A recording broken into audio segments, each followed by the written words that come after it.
Ça marche? Je crois. Hein. Je me permets de mettre ce petit casque là parce que ça me permet de bouger, vu que c'est ce que j'aimerais garder comme message ce soir, c'est qu'il faut bouger. Je remercie beaucoup M. Leplatnier de m'avoir invité. C'est toujours un plaisir de venir à Neuchâtel, même si je viens un peu trop souvent le soir pour parler et puis je repars. Donc je ne connais pas encore bien la ville. Et puis donc il m'a demandé de parler de ce sujet sédentarité au surpoids et puis qu'est-ce qui est dangereux, qu'est-ce qu'il faut vraiment faire avec ça.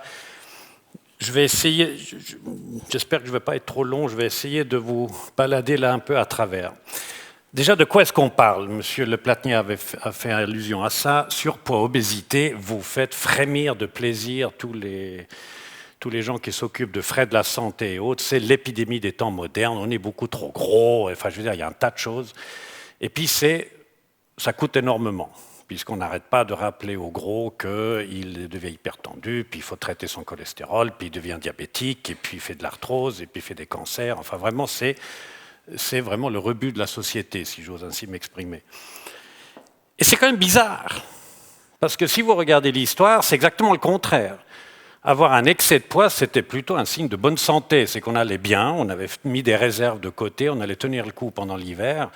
Ou si vous le voyez d'une autre manière, le type là qui nous énerve tellement, là, qui reste maigre comme ça et qui bouffe sans arrêt, et c'est le premier qui claquait dans le temps, dès qu'il y avait un hiver un peu mauvais. Puis tout d'un coup, c'est la maigreur. On a décidé, il faut être maigre. C'est bien, il faut être maigre. Ça, c'est... Alors que c'était ça, un peu les symboles de féminité et de fertilité. Bon, je suis d'accord, je remonte un peu loin. Et on est tout d'un coup passé à ça. Et moi, je ne sais pas très bien pourquoi on a tout d'un coup changé tellement. L'obésité, on en a parlé d'autres manières dans l'histoire. Ça, moi, j'aime beaucoup. C'est en allant donner un séminaire en Strasbourg, on m'a appris ça. Si vous êtes en face de la cathédrale, vous avez l'œil de Dieu là, hein, qui regarde. Hein. Et juste en face de cet œil de Dieu, vous avez ce coin. C'est la plus vieille maison de Strasbourg. Et chaque année, les notables de Strasbourg devaient passer entre la maison et le pilier. S'ils ne passaient pas, c'est-à-dire qu'ils étaient trop gros, eh ben, on les destituait. Ça veut dire qu'ils se faisaient trop d'argent et ce n'était pas très clair. Donc, je veux dire, c'est un peu différent comme considération de l'obésité. Ça s'appelle le Buchmesser, donc le mesureur d'abdomen. Et puis de nos jours, son nom m'échappe tout d'un coup, là, le fameux psychiatre parisien qui s'occupe d'excès pondéral, qui me faisait un peu les remarques aussi, c'est que l'obèse, en plus, devient, premièrement, c'est le glouton irresponsable. Vraiment, on en rajoute. Déjà que c'est pas drôle d'être gros, mais en plus, c'est un sale type. Et puis les contraires, l'esthétique, c'est pas beau. Je veux dire, j'insiste un peu. Je dis pas que je suis d'accord, mais c'est juste pour donner l'ambiance. Puis au fond, il a qu'à manger moins. Hein, au fond, il bouffe, c'est tout. Et puis alors, le dernier truc qui, moi, me préoccupe beaucoup ces temps-ci, c'est que, bien entendu, c'est une gigantesque source de revenus de s'occuper d'obésité. Vous avez tous les spécialistes, j'en suis un ce soir peut-être, j'en sais rien. Et puis il y a ceux qui savent comment il faut manger, puis il y a ceux qui savent comment il faut répartir ses calories, et puis il y a les spécialistes de tout, y compris sur comment est-ce qu'on fait bouger un gros. Il y a les médicaments, et puis il y a la chirurgie. Je racontais tout à l'heure, le bypass, maintenant, donc c'est le grand truc à la mode. Il faut opérer, puis il faut dériver les calories, si j'ose dire, faire une opération sur les intestins. Donc, je veux dire, c'est une énorme source de revenus. Et ça, d'emblée, je me méfie dans ce genre de choses. Ayant posé donc un peu le contexte, fondamentalement, ce à quoi on doit répondre, c'est quoi? Est-ce que l'obésité est une maladie? Est-ce qu'au fond, c'est quelque chose qui va me faire claquer? Parce que c'est ça qui m'intéresse fondamentalement. Alors, on a ce à quoi on pense, c'est ce genre d'études. Je vais me permettre de montrer un certain nombre de diagrammes et de tirer des différentes études. Ce n'est pas pour me la péter, comme on dit, c'est surtout pour montrer que ce n'est pas juste des interprétations que je fais, il y a véritablement un tas de données qui existent et qui sont parfois très surprenantes. Ça, c'est l'étude, comme je dirais, qui est plutôt mauvaise, c'est 120 000 infirmières américaines, et ce qu'on voit, c'est ça. Vous avez le risque de mourir qui est ici en abscisse, et là, vous avez le tour de taille. Et vous voyez, ça a l'air très, très joli. Plus vous êtes mince, et moins vous mourrez. Cette étude, je vous rassure, elle est très mauvaise. Elle est publiée dans un grand journal, parce qu'encore une fois, il y a d'énormes intérêts en jeu. Parce qu'elle est mauvaise en plusieurs aspects. D'une part, par le message qu'elle donne, parce que fondamentalement, le message qu'elle donne, c'est que plus vous êtes mince, mieux ça vaut. Même si vous êtes maigre, c'est mieux d'être encore un peu plus maigre. Je veux dire, l'anorexie nerveuse, là, on est bien parti, là. Et pourtant, j'étais l'année dernière à la journée de l'obésité à Genève, c'est le message qui est donné. C'est mieux d'être encore un peu plus mince. Dès que vous rajoutez 1 kilo, vous êtes moins bien.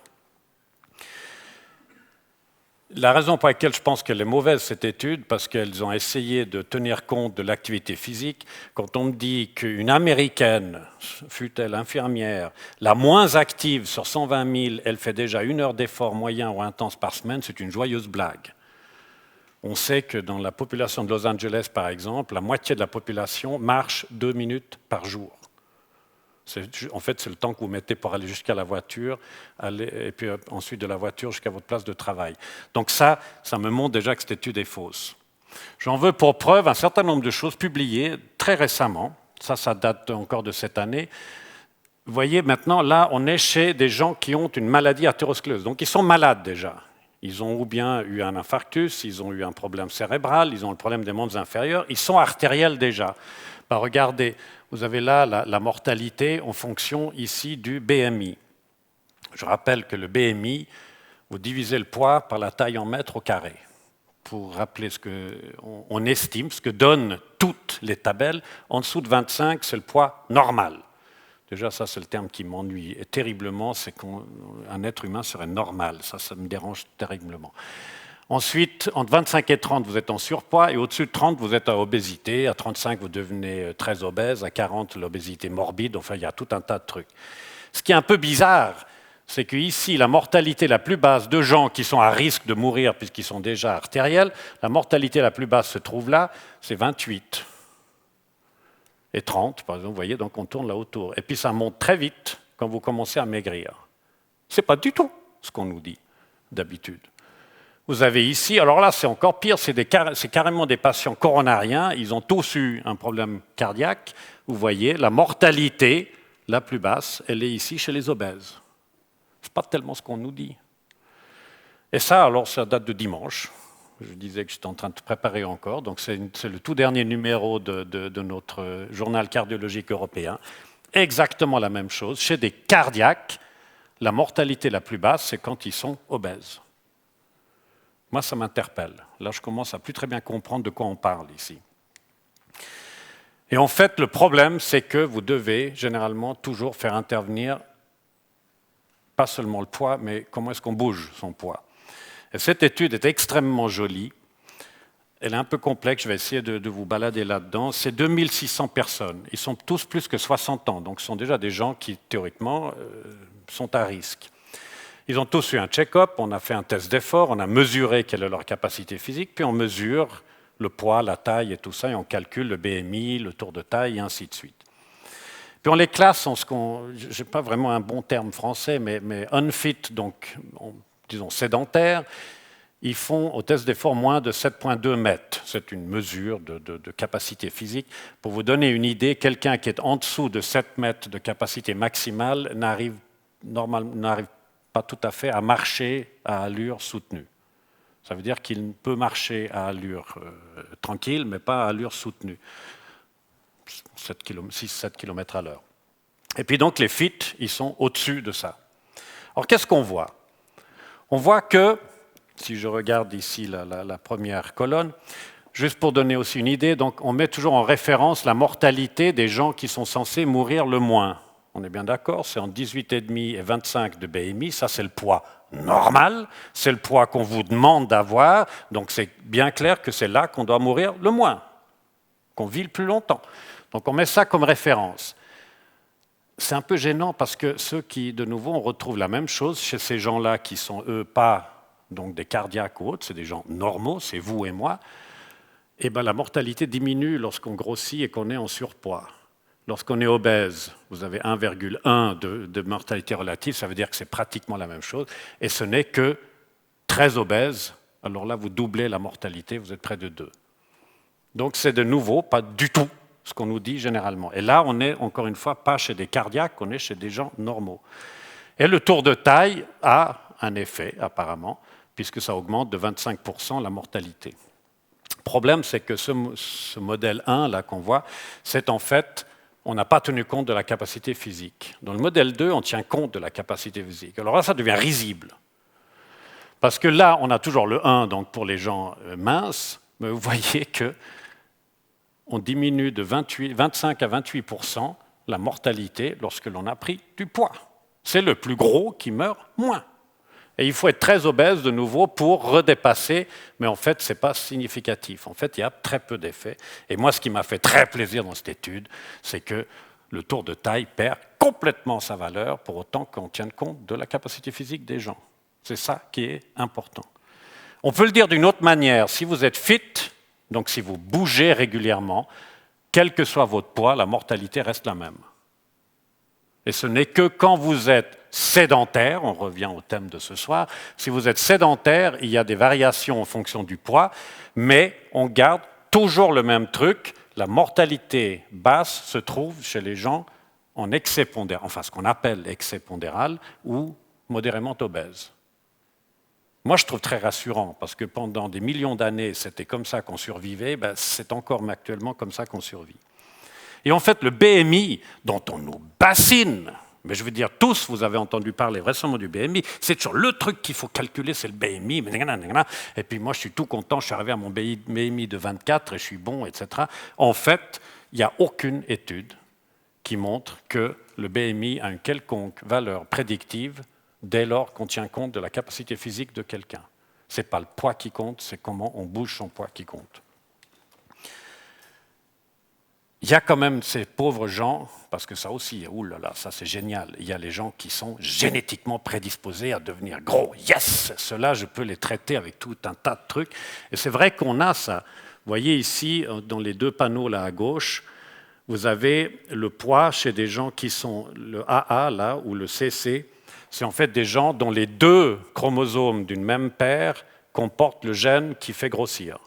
C'est ce qu'on appelle, nous, les homozygotes. Ils sont très enclins à grossir. Là, vous avez ce qu'on appelle les hétérozygotes. C'est un chromosome a le gène, l'autre ne l'a pas. Et puis là, c'est le groupe contrôle, si on veut, c'est ceux qui n'ont aucun des chromosomes n'a ce fameux gène.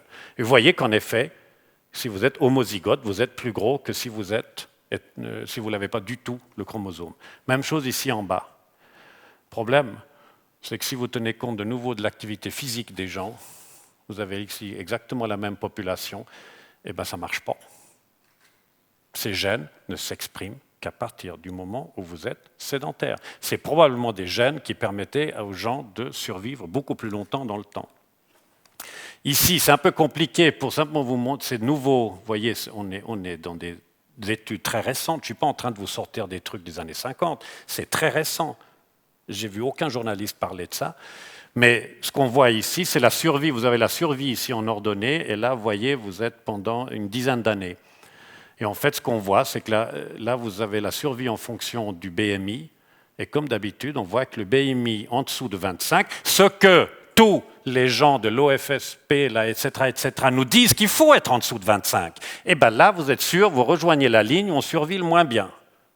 C'est chouette, c'est parfait. Parce qu'on ne vous dit pas en même temps qu'il faut bouger. Et vous voyez que c'est celui qui est au-dessus de 40 qui survit le mieux.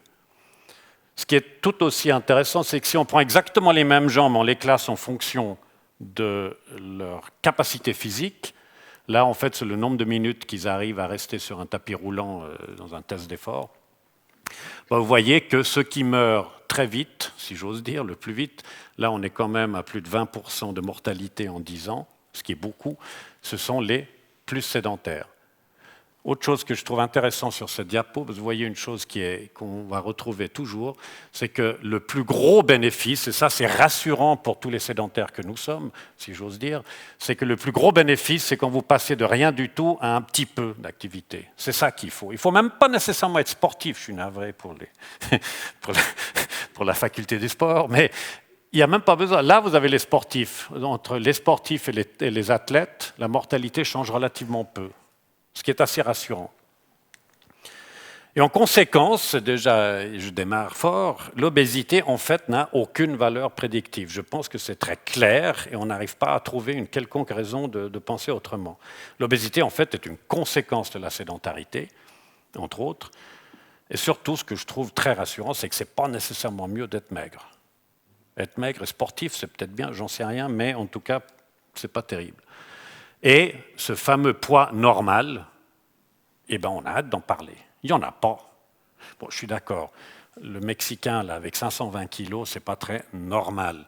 D'avoir 40 kilos de trop, ça reste aussi, disons, des gens à part. Mais entre être mince et avoir 10 ou 15 kilos de trop, le poids normal, moi, je ne sais pas où il est.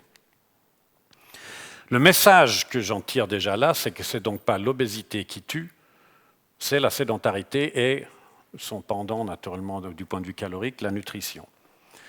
Et surtout, ce qui est très important, c'est que vouloir juste corriger l'obésité n'aura aucun effet sur la survie d'un individu. Parce qu'il faut corriger les causes. Alors les causes, c'est quoi? C'est clair, c'est bête, comme j'entends, c'est pas là que je veux dire quelque chose d'intelligent. Il faut un bilan calorique positif. Il faut en rentrer plus que vous n'en sortez. Ça, sinon, vous ne pouvez pas stocker.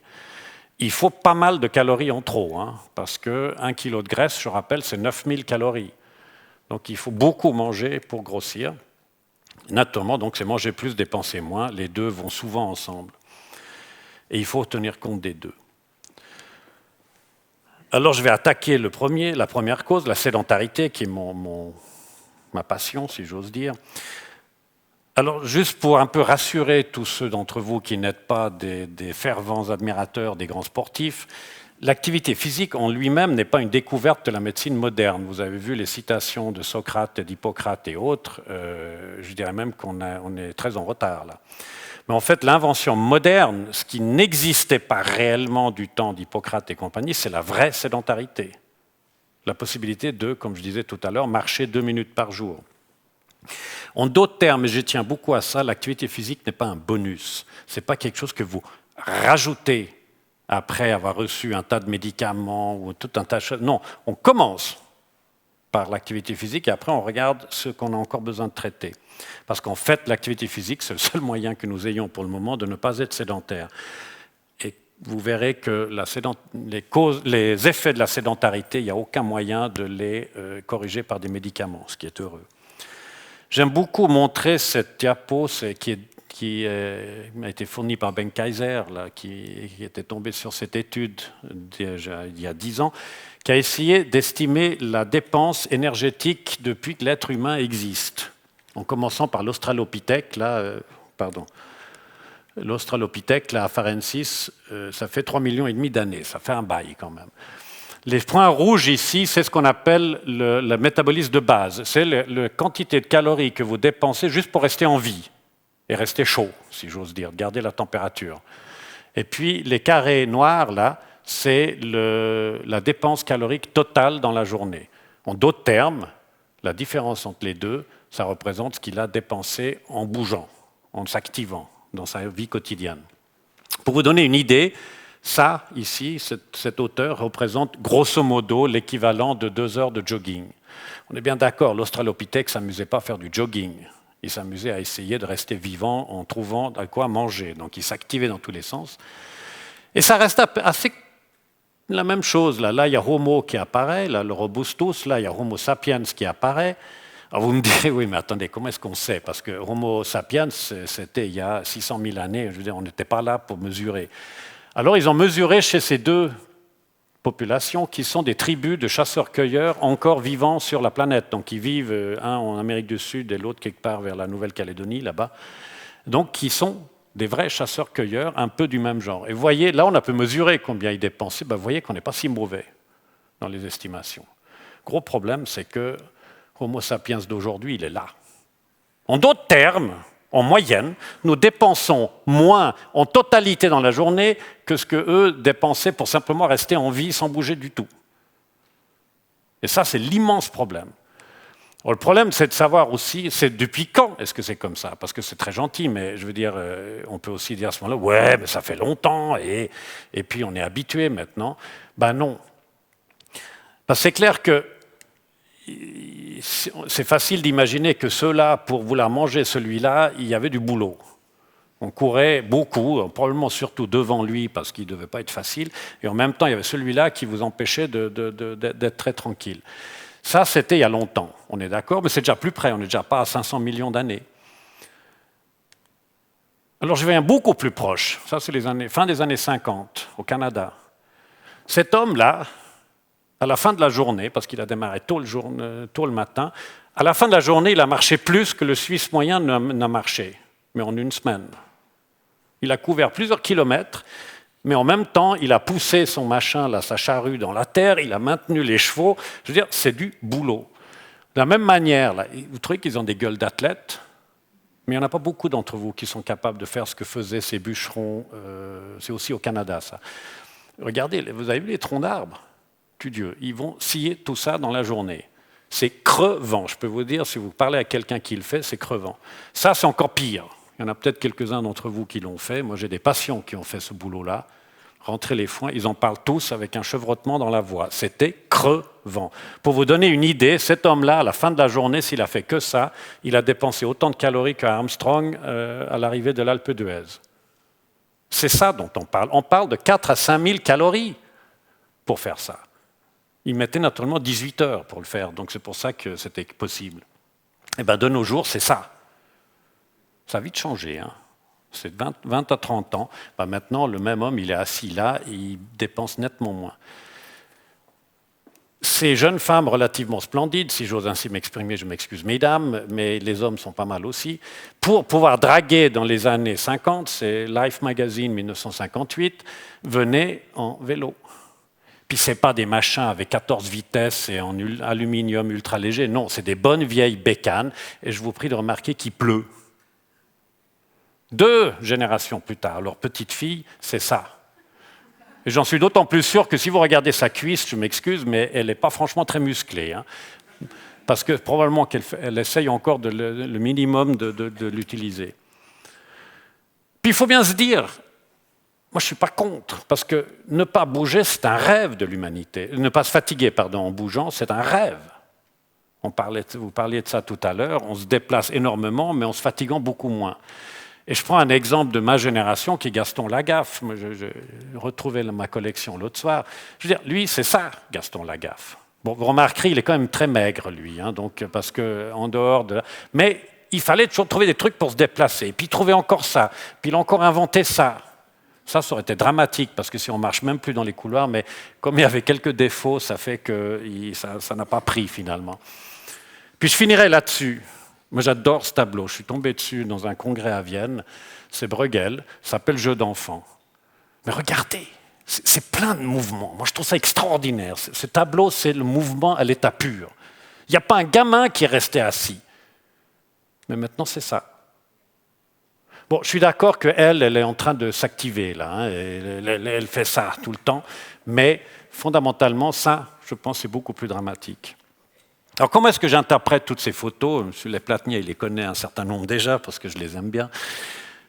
C'est que le manque d'activité physique, en premier lieu, c'est quelque chose de tardif. C'est pas longtemps qu'on a. Donc, il n'y a aucun moyen qu'on soit adapté. Parce que ce qui est clair, c'est que pendant 3,5 millions d'années, on dépensait 2000 calories au minimum par jour à bouger. Donc, on est, de toute évidence, on doit être génétiquement programmé pour ça, puisqu'on ne pouvait pas survivre si on ne bougeait pas. Donc, on est fait pour. Et l'autre chose qui est très importante, c'est que l'activité était imposée par l'environnement. On n'avait pas le choix. C'est pour ça que c'est un rêve de ne pas bouger, de ne pas se fatiguer. Et donc, ce n'est pas pour le plaisir qu'on le faisait. Je suis encore navré pour les sportifs, mais le sport, à part son aspect ludique, ce n'est pas du tout dans notre nature. Moi, j'ai fait beaucoup de réadaptation cardiaque. Quand vous avez un groupe de 30 cardiaques, ils ont tous eu leur infarctus et tout ça. Vous citez le mot sport, il y a toutes les écoutilles qui se ferment. On n'a pas envie d'en entendre parler parce qu'on n'est pas sportif dans l'âme. Alors, quelles étaient les caractéristiques de cet effort physique? Premièrement, c'était généralement prolongé, et puis c'était à une intensité modérée. Ce n'était pas justement du sport au sens-là, parce qu'il fallait durer toute la journée. Et surtout, on ne mangeait pas grand-chose pendant cette journée. Quand vous partiez dans les champs, vous n'aviez pas un frigo à côté pour pouvoir aller vous servir et s'asseoir. On n'avait pas le temps, de toute façon, en rentrant les foins, de s'asseoir, manger. Ce qui impose un certain nombre de contraintes cardiovasculaires, énergétiques et oxydatives. Au niveau cardiovasculaire, vous allez voir, c'est très plombier. Tout le monde sait qu'on augmente le débit cardiaque à l'effort. On parle justement des grands cyclistes du Tour de France, il est multiplié par 10. Eh bien, allez voir un plombier, puis vous lui demandez, dans un système de tuyauterie, d'augmenter le débit d'un facteur 10. Il vous dira, oula, mais il y a un problème de pression là. Parce qu'en fait, la pression dépend du débit et de la résistance. Si vous voulez passer 10 fois plus, eh bien, vous allez monter la pression. Et la pression d'Armstrong, quand il est au maximum, je peux vous dire, ce n'est pas 1500. Parce que ça pèterait dans tous les sens. Donc, ce n'est pas possible. Deuxièmement, ce qui est absolument extraordinaire, moi je reste fasciné comme on est conçu, c'est qu'en plus, toute cette augmentation de débit, elle doit aller dans un endroit qui auparavant n'était pratiquement pas irrigué, c'est les muscles. Le muscle au repos, il n'a pas besoin il prend très peu de sang. Puis tout d'un coup après, vlan, il 20 fois plus. Vous imaginez la dynamique de la chose. Les artères sont des tuyaux extraordinairement dynamiques, et c'est ce que dans notre jargon nous appelons la fonction endothéliale. L'endothélium étant une petite couche toute mince qui recouvre l'intérieur de l'artère et qui va donner les ordres aux muscles, à la musculature de l'artère pour se détendre ou se contracter en fonction des besoins. Et de cette manière-là, il va ouvrir le territoire musculaire, il va fermer tout ce qui part au niveau des intestins, parce que ça ne sert à rien de vouloir digérer pendant qu'on fait un effort, et ça diminue tellement la résistance que malgré le fait que vous multipliez, nous, les gens normaux, notre débit par 5 ou 7, la pression ne va même pas doubler. C'est génial. Moi, je trouve ça extraordinaire parce que ça fonctionne. Mais il faut que ça fonctionne. Contrainte énergétique, c'est tout aussi joli. C'est ce que j'appelle la circulation des calories. C'est qu'en fait, quand vous mangez, essentiellement, vous absorbez des calories. Toutes ces calories vont arriver dans le foie. Le foie, lui, il est au courant de généralement ce qui se passe dans l'organisme. Il va éventuellement envoyer un peu de sucre pour remplir les muscles ne stockant que du sucre, parce que c'est le carburant musculaire. Puis tout ce qui est en trop, ça part sous forme de graisses diverses, lipides, c'est des triglycérides, le cholestérol, toutes ces choses-là. Ça part vers les tissus gras pour être stocké. Si maintenant vous faites votre effort physique prolongé, l'insuline, dont on entend beaucoup parler, l'insuline, la fameuse hormone du diabète, enfin qui manque dans le diabète, c'est en fait l'hormone qui est responsable de faire rentrer les calories dans les tissus. Et donc en particulier, c'est l'insuline qui va stocker les graisses dans les tissus gras. Si maintenant vous faites un effort physique soutenu, au bout d'environ 20-30 minutes, quelque chose comme ça, le taux de sucre dans les muscles les réserves commencent à baisser. Il va y avoir un signal, qui est un signal hormonal, qui part pour les tissus gras pour que ceux-ci libèrent des calories sous forme de gras qui va arriver dans le foie. Le foie transforme tout ça en sucre et ça part dans le muscle. Ça fonctionne très bien pour autant que l'effort ne soit pas trop intense, puisque ça demande quand même tout un circuit. C'est très élégant. Et donc ça permet, et c'est très important de bien le comprendre, c'est que l'effort physique prolongé permet d'aller prélever du gras là-dedans. Puis oubliez les histoires de niveau, de brûler des graisses ou pas brûler des graisses. Si à la fin de la journée, vous avez brûlé plus de calories que vous n'en avez consommé et que vous avez fait des efforts physiques, parce que c'est ça qui compte, vous ne pouvez prendre les calories que dans le gras. Nulle part ailleurs. Il n'y a pas ailleurs. Donc, ce n'est pas la peine de se préoccuper. Ça, c'est mon côté favori, c'est les contraintes oxydatives. C'est très joli, ça, parce qu'il y a une journaliste à France 2 qui avait dit une bourde à ce sujet-là. C'est que l'activité physique, vous faites quoi? Vous brûlez des sucres. Vous brûlez des calories, c'est de l'oxydation. Donc vous produisez des radicaux libres et vous produisez des pro-oxydants. Toutes les dames ici savent que c'est très mauvais les radicaux libres. Ça nous fait vieillir et puis c'est très mauvais. Donc on est dans un dilemme. La nature nous impose une activité qui nous tue. Ça ne joue pas. Et qu'est-ce qui se passe? C'est que si vous faites un effort physique répété, vous induisez un système enzymatique antioxydant. Moi, je trouve ça d'une élégance folle, mais ça marche. Et ça fait que si vous êtes sportif ou actif, votre stress oxydatif, terme très à la mode, donc enfin votre taux d'oxydation dans le sang, est en fait plus bas que chez un sédentaire. C'est génial. C'est encore d'une grande beauté. Alors maintenant, tout ça, c'était les 3 adaptations majeures. Maintenant, si vous devenez sédentaire, là, vous avez le gros problème qui va se poser. Parce que si vous êtes sédentaire, vous n'êtes par définition pas actif. Donc, et ça c'est toujours la même chose dans la nature, un système que vous n'utilisez pas, il se met en panne. La première, ça va être la fonction d'Eutelial. Il se met d'abord en stand-by, et puis après, il commence à bugger, pour utiliser les termes modernes. C'est ce qu'on appelle, nous, la dysfonction d'Eutelial. Vous aurez des artères qui vont carrément ne pas du tout se comporter comme il faut. Ça, c'est un premier élément qu'on va voir. Deuxième, c'est le stress oxydatif qui monte. Il y a l'obésité, ça c'est si on continue de manger, et c'est ce qu'on appelle la résistance à l'insuline. Ça, c'est quoi? C'est simplement, si je reviens à mon truc ici, c'est que si vous ne faites aucun effort physique, si vous êtes sédentaire, vous n'allez jamais prélever dans les tissus gras. En d'autres termes, sauf si vous vous mettez à jeûner complètement, mais je pars du point de vue que vous êtes encore en train de manger régulièrement 3 fois par jour. Dès ce moment-là, vous n'allez plus donc prélever. Donc le tissu gras devient un stock inerte. C'est comme les entreprises, si vous faites un stock pour le plaisir d'en avoir un, mais que vous ne l'utilisez jamais, ça ne fonctionne pas bien. Et c'est la même chose là. Et donc, ces tissus gras en particulier vont se mettre, ce qu'on appelle nous, en résistance à l'insuline. C'est-à-dire qu'ils ont envie de ne plus devoir stocker. Bien entendu, ce que vous mangez, vous ne pouvez pas le garder dans le courant sanguin, donc le corps fait quoi? Il fabrique plus d'insuline, et on se trouve dans cet état tout à fait paradoxal que ce sont des gens qui ont trop d'insuline dans le sang, mais avec des tissus qui sont peu sensibles, ils peuvent même développer du taux de sucre qui monte, c'est un début de diabète.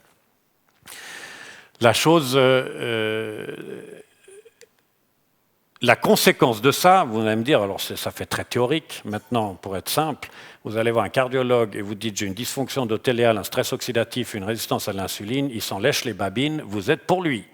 Ça, c'est les premiers pas pour avoir des problèmes coronariens ou cérébrovasculaires. La dysfonction d'Eutelial est un point important dans l'hypertension artérielle. Je dirais même que c'est difficile de devenir hypertendu si on est physiquement actif. Si vous avez une résistance à l'insuline, trop d'insuline, ce qui va se passer au bout d'un moment, c'est que votre pancréas s'épuise et vous allez vers le diabète type 2, qui n'a donc rien à voir avec le diabète type 1. Type 1, c'est quand vous n'avez pas d'insuline. Type 2, c'est quand il y en a trop. Et c'est très différent. Pourquoi c'est ennuyeux, entre autres? C'est parce que, comme vous avez trop d'insuline, tous les organes qui ne sont pas des organes de stockage, eux, ils sont normalement sensibles, et vous allez commencer à mettre du gras dans le foie, c'est un véritable foie gras. Vous allez commencer à en mettre dans les artères, ça va commencer à entraîner la maladie des artères, et ainsi de suite. Le stress oxydatif, c'est lié au cancer et à l'Alzheimer.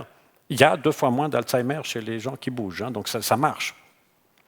Et puis en plus, tout ce qui est squelette, muscles, etc., qui va mal fonctionner. Donc ce n'est pas joyeux, les conséquences de la sédentarité. C'est clair que le capital génétique va jouer un rôle.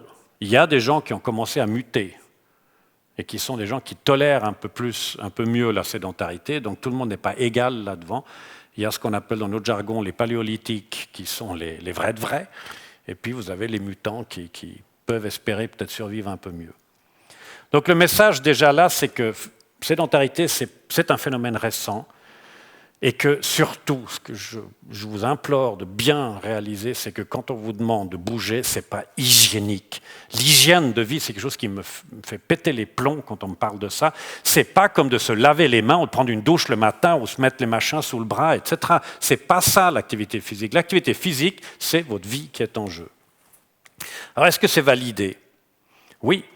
Là, vous avez une étude encore de l'année dernière. Vous avez plus de 15 000 hommes. Tous ont eu leur test d'effort. Et ils ont été suivis d'une façon moyenne sur 7,5 d'années. Mais en fait, certains ont été suivis jusqu'à 20 ans. Vous voyez, je pense que c'est relativement clair. Vous avez de nouveau ces mètres là. Entre 5 mètres et 10 mètres que vous êtes capable de faire sur le test d'effort ici au départ. Et là, vous en avez 60% qui ont claqué au bout de 20 ans. Et là, vous en avez que moins de combien ça fait? Ça fait à peu près 20%. C'est 3 fois moins. Mais c'est ça la chose. Ce n'est pas hygiénique, ça, je m'excuse. Et vous voyez que quelle que soit votre race, etc., c'est ce qu'on appelle, nous, dose-réponse.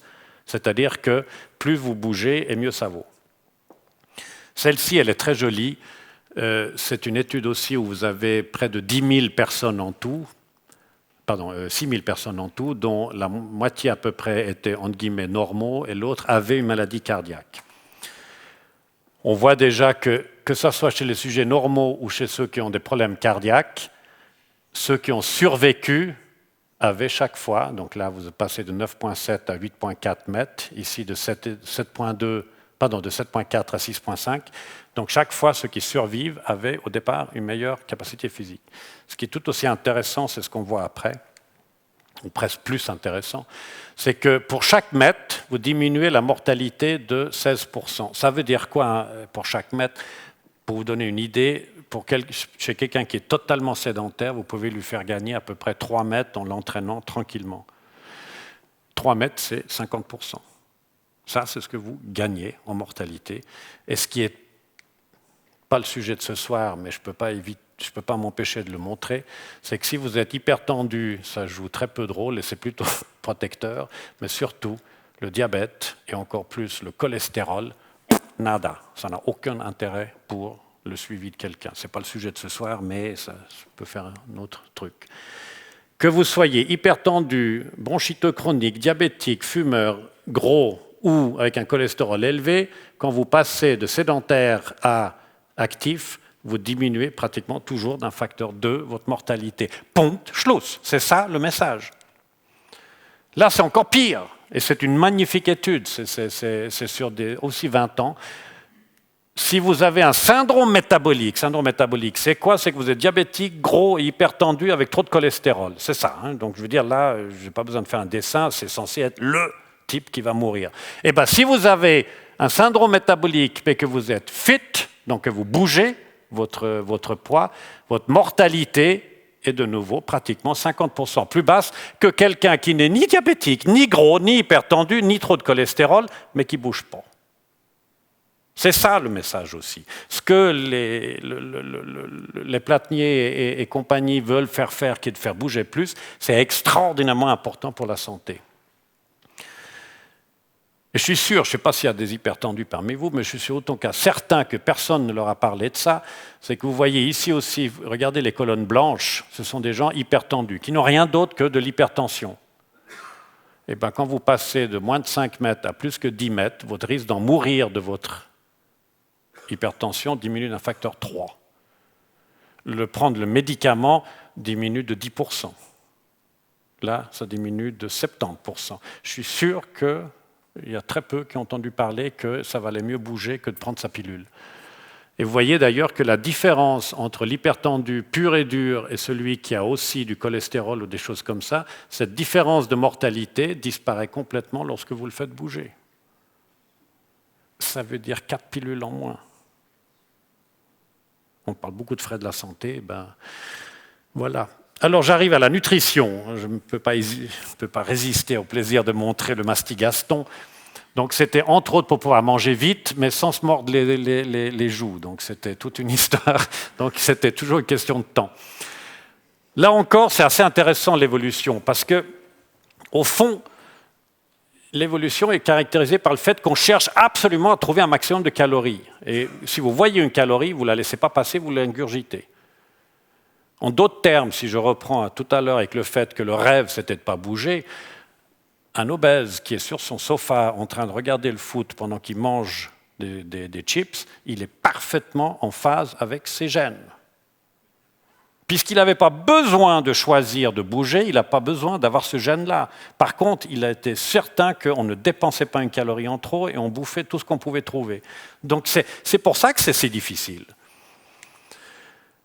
L'autre chose, naturellement, qui n'existait pas pendant très très longtemps, et ça c'est venu depuis très peu de temps, c'est que le transport de nourriture sur des longues distances, c'était totalement pas du tout une option. On mangeait ce qu'on avait. Et je ne parle pas d'écologie ici. Hein. Je dis ça, moi c'était comme ça, on ne pouvait pas. Moi je suis suédois, je me rappelle encore très bien, c'était Noël 58, ma grand-mère m'a offert une orange. C'était un de mes cadeaux de Noël, c'était une orange qu'elle s'était débrouillée de faire venir parce qu'elle connaissait un pilote de la compagnie nationale qui l'a amené depuis l'Espagne ou je ne sais pas où. Mais je veux dire, c'était un luxe absolument invraisemblable. Et par contre, alors les Suédois, on était très axés sur les conserves, sur les caves, et toutes ces choses. Il fallait garder ce qu'on pouvait. Et la nourriture de base était toujours la plante. Encore une fois, je ne suis pas en train de faire la diététique ici, hein. Là je fais de l'historique. On avait des légumes, des légumineuses, les céréales, les graines, les fruits, tout ce qu'on pouvait, on le mangeait. Le type de plante dépend bien entendu de la géographie. Et vous allez voir où je veux en venir. Et puis il y avait un peu de poisson selon où vous habitiez, il y avait un peu de viande si vous pouviez chasser, mais les protéines, les viandes, c'était tout à fait la minorité. Puis alors maintenant, on a l'arrivée depuis une vingtaine d'années, le nutritionnisme, comme on peut l'appeler, qui est moderne. Alors là, c'est totalement différent. On ne regarde pas ce qu'on a mangé pendant 3 millions d'années, non, on regarde c'est quoi, qu'est-ce qu'il y a dans la nourriture. Et on trouve un tas de nutriments, des composantes basiques comme ça. Je vous rassure, on en connaît vraisemblablement 10%. Mais à partir de là, on les étudie, ceux-là, et on regarde quels effets ils ont. Vous avez entendu parler déjà, les antioxydants et toutes ces choses-là. Le danger, c'est qu'à partir de cette science-là, on commence à créer des nouvelles nourritures en faisant un genre d'assemblage plus ou moins scientifique de tous ces nutriments. Et ça devient très très dangereux. Et j'ai rajouté le relax max, ça ne marche pas parce que c'est un moment où je m'énerve sinon. Mais les vitamines, c'est l'exemple type, pour juste essayer de vous faire comprendre le message que j'essaie de passer. Les vitamines sont vitales, on le sait. Si vous n'en avez pas, vous tombez très malade. Mais le gros problème, c'est qu'il en faut très peu, parce que si vous y réfléchissez, pour avoir le scorbut, il fallait vous embarquer sur un bateau, ne pas manger un seul légume, un seul fruit pendant 3 mois, et là, vous commenciez à avoir le scorbut. Donc, ce n'est pas évident de l'attraper. Hein. Mais je suis d'accord, on en claquait. Mais il en faut très peu. Mais la réflexion qu'on a fait d'emblée quand on l'a trouvé, mais ça doit être vachement bien d'en avoir beaucoup alors. Eh bien, ça ne marche pas. Parce que la nature, ça ne marche pas, parce qu'on n'a jamais pu avoir beaucoup de vitamine C ou de vitamine D ou vitamine E. Il n'y en avait jamais beaucoup. Donc on est fait pour. Et en fait, on s'aperçoit que la substitution vitaminée est plutôt délétère. La vitamine E augmente le taux de cancer, la vitamine A crée de l'ostéoporose chez l'homme, c'est ce qui est arrivé dans mon pays natal. Si vous prenez des antioxydants, vitamine E, vitamine C, vous perdez tout le bénéfice de faire de l'exercice physique parce que le corps ne reconnaît plus le côté pro-oxydant, etc. Donc il y a un tas d'effets délétères. Et malgré ça, on a toutes ces diététiques modernes. Alors, je veux dire, il n'y a qu'à regarder les magazines. J'étais en train de choisir un magazine là, en prenant le train. Je veux dire, c'est extraordinaire. Disons, un magazine sur 2, plutôt féminin, ont en rubrique un régime ou une diététique, quelque chose qu'il faut faire. Alors, ce qui caractérise généralement tous ces régimes, c'est qu'il n'y a aucune base scientifique. C'est un truc qu'on a inventé. Y compris celui-là que 3 générations de coronariens américains se sont vus infliger, qui est le pauvre en graisse, pauvre en cholestérol. Ça n'a jamais marché, ça n'a jamais rien fait, mais on a obligé les gens à manger ça. Et on crée naturellement des nouvelles nourritures. C'est clairement ça le gros truc qui fait que ça marche. C'est qu'on a des valeurs marchandes. Alors vous avez tous entendu parler du régime méditerranéen. Alors c'est vrai que c'est un truc qui marche, ça. Mais ce qui est important de bien comprendre le régime méditerranéen, c'est que c'est un régime traditionnel. En Italie, en Grèce, etc., à l'époque où on a commencé à en parler, on mangeait encore comme mangeaient les grands-parents ou les arrière-grands-parents de ces gens. Parce que c'est plus facile, notamment, de manger des légumes frais quand vous avez des saisons qui sont nettement plus chaudes. Alors, ce régime, à la différence de tout un tas d'autres régimes, c'est un régime qui a été testé. Vous avez peut-être entendu parler de l'étude lyonnaise qui a été faite par mon ami Michel Delorgeril, qui est une étude absolument extraordinaire, qui a pompé l'air à beaucoup de gens. Parce qu'autrement, il faut bien comprendre, pour un Américain, c'est quand même terrible que des Français qui bouffent n'importe quoi, qui bouffent du gras, qui font de la cuisine, etc., ils ont 2 fois moins d'infarctus que les Américains. C'est quand même très désagréable pour eux. Alors, c'est ce que lui, il a voulu tester. Ce qu'il a fait, c'était qu'il a pris 750 patients qui avaient tous eu un infarctus. La moitié ont reçu le fameux régime pauvre en graisse, pauvre en cholestérol, et l'autre a reçu le régime méditerranéen, grosso modo, beaucoup de légumes, l'huile d'olive, beaucoup de poissons, des légumineuses aussi. Donc en fait un régime relativement banal, entre guillemets. Et il a eu l'intelligence en plus de faire des régimes méditerranéens adaptés à l'origine culturelle des gens. Ben voilà ce qu'on a vu. Je veux dire, ça, c'est pas du n'importe quoi. C'est que là, vous avez le groupe méditerranéen, là, vous avez le groupe contrôle, et là, vous avez donc en ordonnée, c'est les gens qui sont restés sans c'est without event, donc sans avoir eu un événement cardiaque grave ayant nécessité une hospitalisation. Vous voyez, la différence est là, c'est gigantesque au bout de seulement 5 années quand on a interrompu. Et ce qui est très important de bien voir, c'est que les courbes sont encore divergentes. C'est que ce n'est pas un petit effet tout d'un coup au début, non, ça continue de marcher au fur et à mesure. Et on ne parle pas de rien, je veux dire, vous avez 19 morts cardiaques dans le groupe qui mangeait ce que mangent tous les Américains cardiaques depuis 3 siècles, et depuis 3 générations. Alors 19 contre 6 dans le groupe méditerranéen, c'est de ça qu'on parle. Et je rajoute mon petit côté sympathique, c'est que le taux de cholestérol était strictement le même entre les deux groupes. On n'a absolument pas changé le taux de cholestérol en faisant manger correctement. Oubliez ça, vous ne mangez pas pour faire bouger votre cholestérol. Ça n'a aucun intérêt, vous bougez pour vivre plus longtemps et accessoirement manger plus sympathiquement. Alors juste très rapidement, là vous voyez toutes les études qui ont suivi sur le régime méditerranéen, là vous avez la mortalité totale. Quand vous êtes à gauche de la ligne autour du 1, ça veut dire qu'il y a moins de morts dans le groupe méditerranéen. Vous voyez, mortalité totale, ça marche. Mortalité cardiovasculaire, ça marche encore mieux. Mortalité cancer, ça marche tout aussi bien. Parkinson, Alzheimer, ça marche. En fait, c'est simplement que c'est la nourriture à laquelle nous sommes formés. La nature ne s'est pas adaptée à l'être humain. L'être humain est arrivé, quand il est arrivé, tous ces produits qu'on mange existaient déjà depuis beaucoup plus longtemps. Nous, on est adaptés à ce qui était fourni. Et je prends la Scandinavie de nouveau. Le régime traditionnel suédois, c'est quoi ? Pendant 4 mois de l'hiver vrai, il n'y avait ni fruits ni légumes frais. C'est pour ça que quand vous êtes petit, vous détestez les navets, les topinambours et tout ça, parce qu'il y avait que ça. Et puis ma mère faisait des tonnes de purée de pommes ou des trucs comme ça, et puis c'était ça le fruit. Et puis sinon, le fameux pain sec qu'on achète chez Ikea, c'est clair. Quand vous avez des céréales, que vous n'avez plus rien à partir du mois de septembre, vous faites du pain que vous pouvez garder tout l'hiver. C'est tout simple. Donc on n'a pas d'huile d'olive.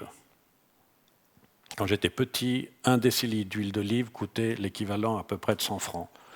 C'était un luxe invraisemblable. Malgré ça, c'était une des espérances de vie les plus longues en Europe. Donc on n'a pas besoin de manger méditerranéen, on doit manger malheureusement. Et encore une fois, c'est un message écolo si on veut, mais il n'est pas dicté par l'écologie, il rejoint l'écolo, si je peux dire, c'est ça, par sa logique. Et bien entendu, ce n'est pas l'origine géographique qui compte. Au Moyen-Orient, vous avez exactement le contraire.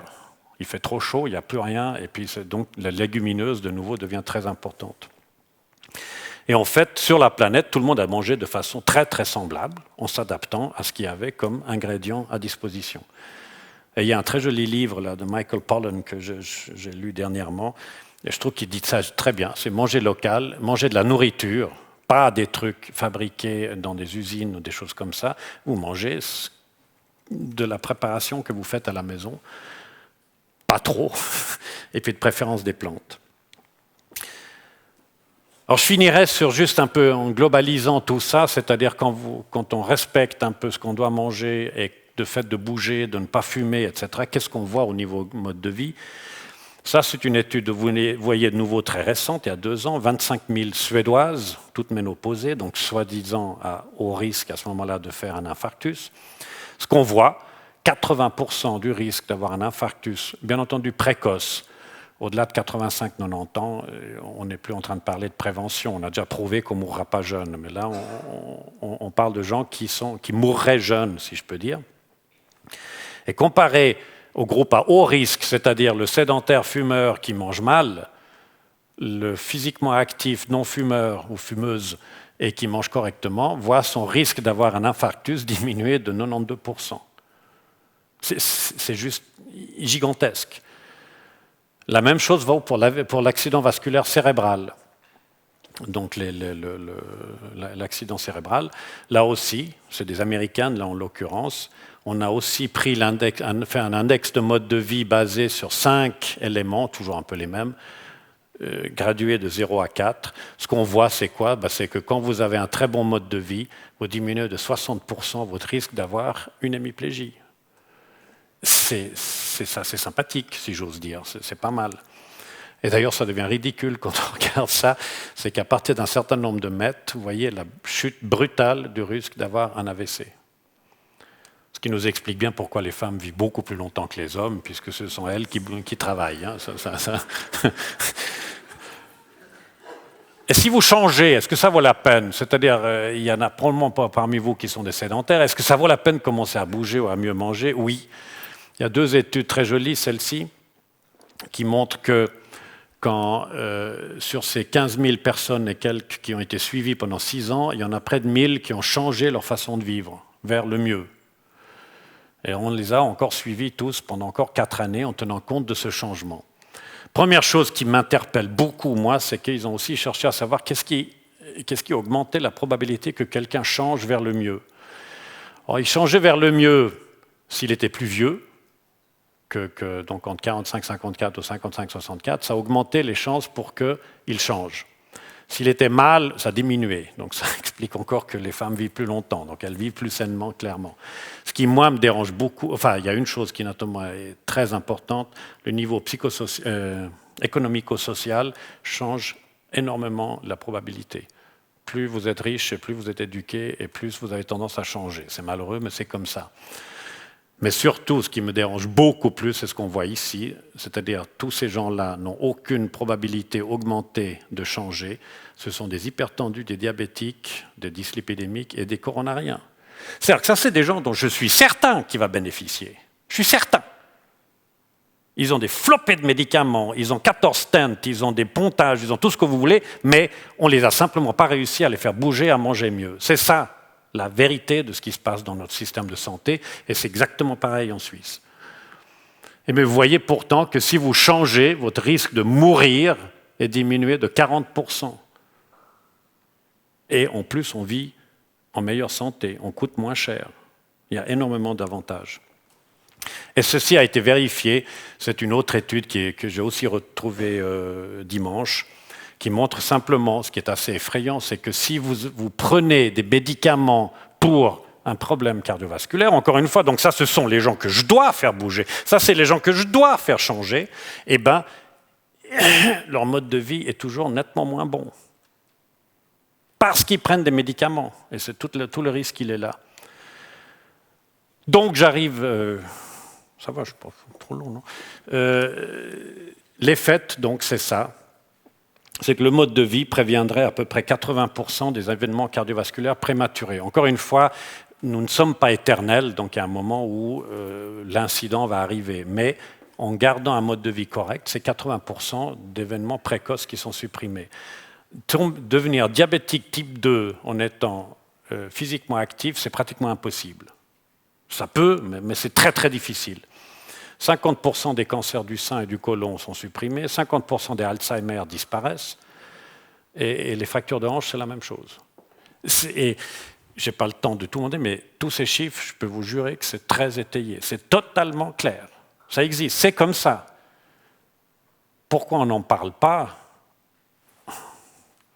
C'est extraordinairement peu lucratif de vouloir faire bouger quelqu'un. Vous savez quelque chose. Ce n'est pas les salaires des maîtres de sport qui sont parmi les plus élevés de la société. C'est très très peu lucratif, puis à part Nike qui va vendre quelques chaussures, c'est rien, ça rapporte rien.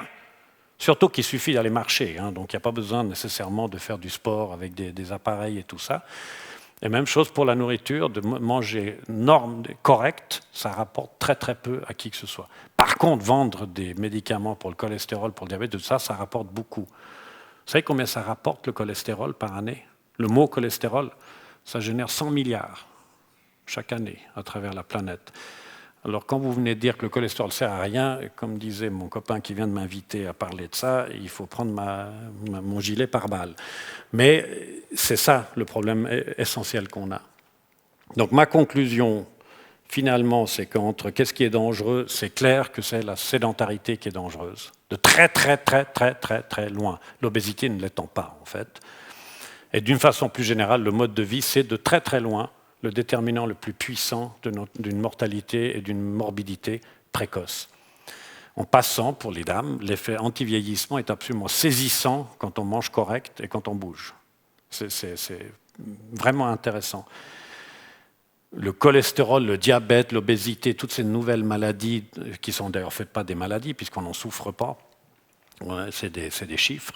En fait, c'est des marqueurs d'un mode de vie délétère. Ça ne sert à rien de corriger une glycémie si on ne corrige pas le mode de vie.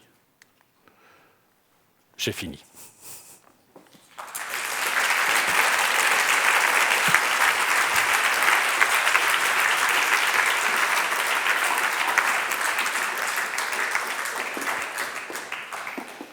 Merci beaucoup.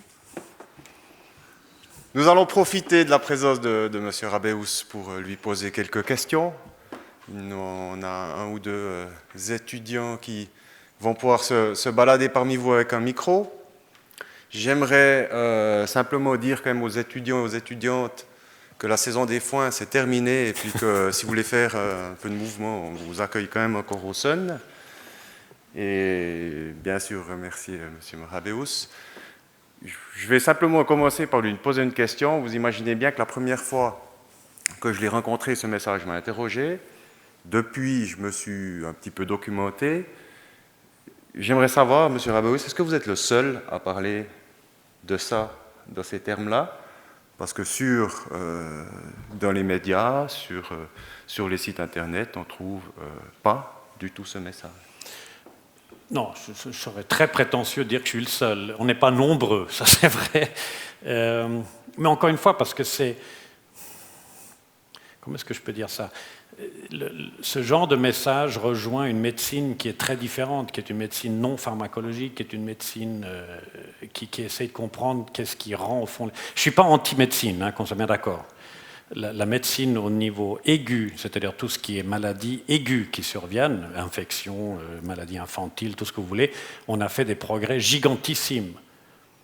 Mais pour vous donner une idée, je dérive un peu là, mais j'ai été fasciné par quelque chose que j'ai lu l'autre jour, c'est que si vous atteigniez en Berlin, en l'an 1600, l'âge de 80 ans, ils n'étaient pas nombreux, mais si vous arriviez à 80 ans, l'espérance de vie supplémentaire que vous aviez, c'était 6 ans.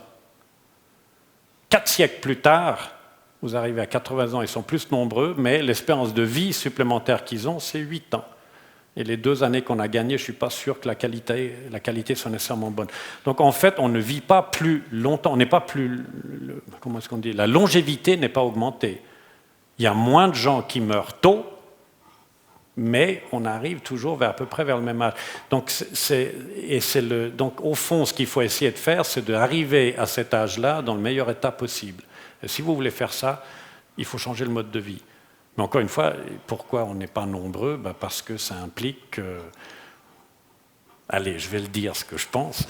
Depuis que je tiens ce discours, c'est assez marrant, mais je n'ai plus jamais eu une invitation à un congrès. Parce que je pollue le groupe, comme ils disent.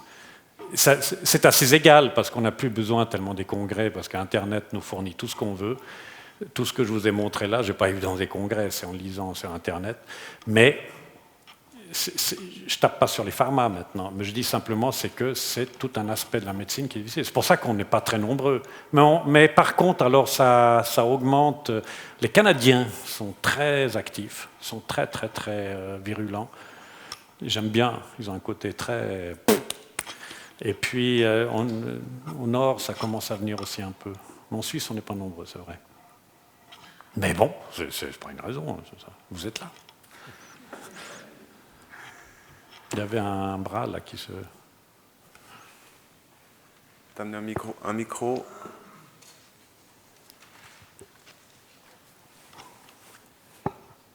Bonjour, Neil Bicroft, étudiant en sport.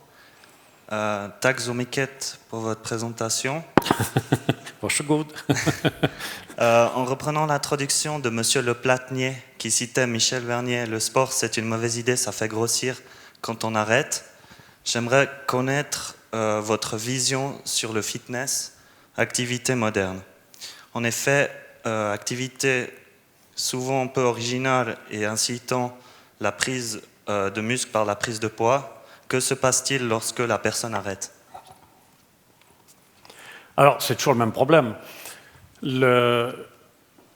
Moi, j'ai pas de comment dirais-je? J'ai pas une graduation de qu'est-ce qui est bien ou pas bien. Il faut bouger, ça c'est sûr. je ne sais plus si c'était vous ou monsieur qui avait parlé du manque de temps, parce que fondamentalement, c'est là qu'est le problème, c'est le manque de temps. Ça va encore quand on est étudiant, si j'ose dire. C'est vrai qu'on peut parfois un peu disposer de son temps, mais le directeur de banque et autres, lui, il a des problèmes pour trouver le temps. Alors, si il peut trouver du temps en faisant du fitness, moi, j'ai rien contre. Ça va très bien. Le problème, c'est qu'elle a raison, Michel Bernier, c'est qu'en fait, il ne faut jamais arrêter. On ne doit jamais arrêter. C'est pour ça que le problème du fitness et des sports, je dirais mécaniques d'une façon générale, c'est que si vous êtes blessé ou si quand vous vieillissez, vous devenez un peu moins, etc., c'est un peu plus compliqué à continuer. Le bon côté étant à part ça, c'est que, comme j'avais aujourd'hui une dame, elle fait du jardinage tous les jours, elle va acheter son pain à pied, etc., elle est tout à fait bien. Donc en fait, ce qui est important aussi de bien comprendre, on a été très mauvais j'en ai fait partie, je veux dire, il y a 20 ans, 25 ans, on parlait d'une certaine intensité, il fallait quand même bien suer, il fallait sentir mauvais, enfin je veux dire, il y avait tout un tas de trucs. Ça commence à disparaître. Et au fond, moi ce que je dis à mes patients, en tout cas à tous ceux qui n'ont pas le temps, je leur dis faites ça le matin. Alors, ça peut paraître complètement bizarre, mais l'idéal, c'est au fond de se lever un peu plus tôt le matin, de même pas se débarbouiller, je veux dire, on s'habille, on sort et on fait quelque chose pendant une demi-heure avant le petit-déj. Pour les gens qui n'ont pas beaucoup de temps, ça les lance et puis l'effet est maximal. Mais j'entends, encore une fois, elle a raison, Michel Bernier. Le sport, le problème, c'est que ce qu'il faut bien comprendre, c'est que l'activité physique fait partie de notre patrimoine génétique et qu'on ne peut pas ne pas en faire. Mais le sport est une bonne idée quand même. Quand même. Oui, pardon.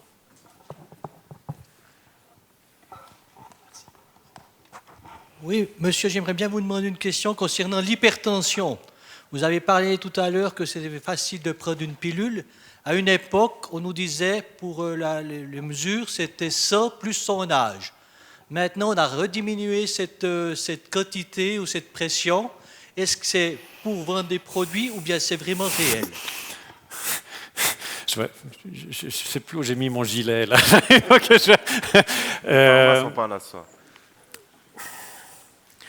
C'est une très bonne question.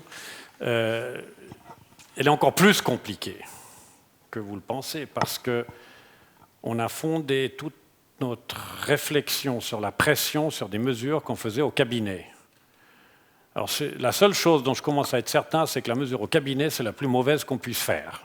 Celle que vous faites à la maison, elle est déjà un peu mieux, et celle qu'on fait pendant que vous dormez, elle est encore meilleure. C'est-à-dire quand on met un machin pour... le nombre... Ça, c'est un premier point. Le deuxième point, alors je répondrai un peu oui à votre question. Une partie est liée au fait qu'on aimerait en vendre plus. C'est comme pour le cholestérol. Il faut bien comprendre une chose, le cholestérol, on est arrivé au stade où, dans un article récemment, l'auteur a tranquillement suggéré qu'il était probablement temps que tous les Américains de plus de 50 ans doivent prendre un médicament pour le cholestérol. Je veux dire, on est dans un délire total. La pression, c'est un peu la même chose. C'est vrai qu'on n'a pas arrêté de descendre. La bonne nouvelle, c'est qu'on est en train de remonter. Parce qu'on s'est aperçu que quand on descend trop bas, ce n'est pas très bon.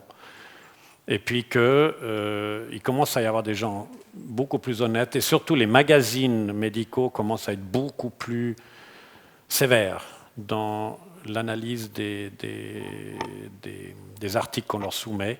Et maintenant, on commence à montrer qu'en fait, descendre en dessous de 140 n'a jamais été prouvé comme ayant un quelconque intérêt. Parce que vous comprenez, le gros problème, c'est quoi? C'est que si je mesure la pression dans toute une population, je vais voir que ceux qui ont 120 vivent plus longtemps que ceux qui ont 180. Et de là, on a dit, bon, j'ai qu'à prendre celui qui a 180, je le descends à 120, puis il va vivre aussi longtemps que celui qui avait 120 naturellement. C'est ça qui ne marche pas. Et c'est là que toute la chose commence à devenir compliquée. Et si vous prenez des médicaments pour la pression, vous en savez quelque chose, ce n'est pas évident à prendre tous les jours, et d'avoir la pression qui baisse, et puis on y va, puis on est un peu énervé, ça monte. La pression est quelque chose d'extraordinairement dynamique. En fait, si vous mettez un tuyau dans l'artère, vous mesurez la pression, elle change avec chaque battement cardiaque. elle varie un petit peu.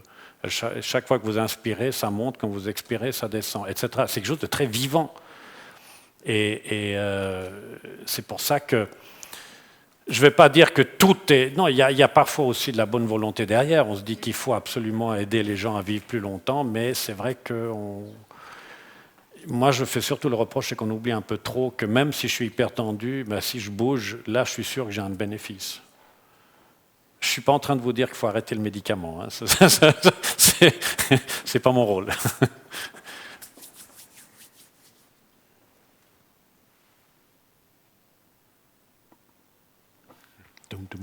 D'autres questions?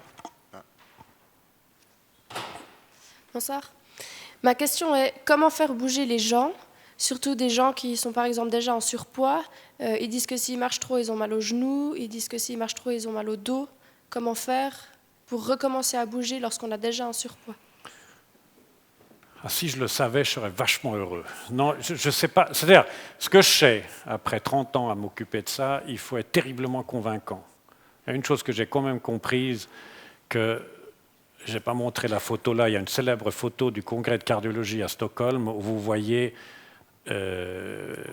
l'escalier roulant qui est absolument rempli de cardiologues qui montent sur un escalier roulant.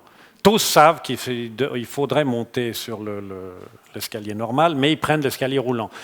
En d'autres termes, si vous voulez convaincre quelqu'un, si vous n'avez pas réussi à vous convaincre vous-même, j'y crois pas. Et ça, c'est un gros problème. Le deuxième, c'est qu'il faut en effet accompagner, parce que c'est juste. Un obèse qui marche tout d'un coup, il va avoir mal aux genoux. Mais ça passe. Donc il faut être là tout le temps, il faut expliquer. C'est aussi toute cette médecine qui fait